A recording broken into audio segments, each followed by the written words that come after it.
Salut tout le monde, ici Ivan Tabero. Aujourd'hui je parle du chapitre 507 de Fairy Tail. Je n'ai pas pu faire le chapitre 506 à cause de tous mes devoirs, de toutes mes évaluations, donc j'avais vraiment pas le temps.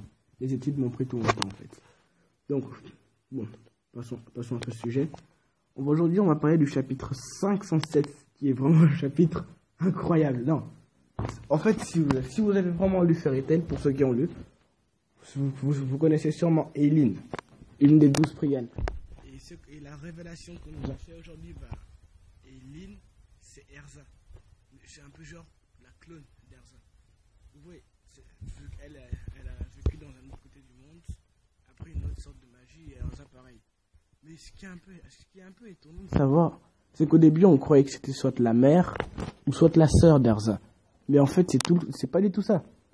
C'est un peu ça qui m'a vraiment étonné de savoir ça.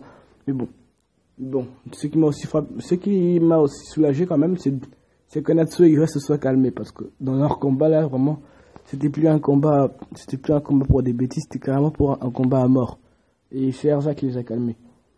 En partie, c'est Natsu qui se serait plus calmé parce que Natsu déteste voir Erza pleurer.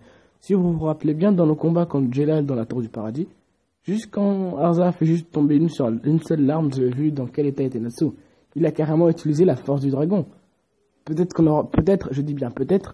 aura la chance de le voir utiliser à nouveau la force du dragon contre Aileen, parce que ça sera vraiment un combat incroyable.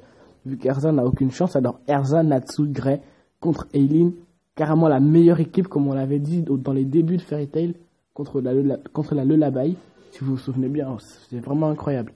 Bon, c'était la fin de ce chapitre, et j'espère que cette vidéo vous aura plu, et on se revoit pour le chapitre 508 qui sortira soit les week-ends prochains ou soit le lundi.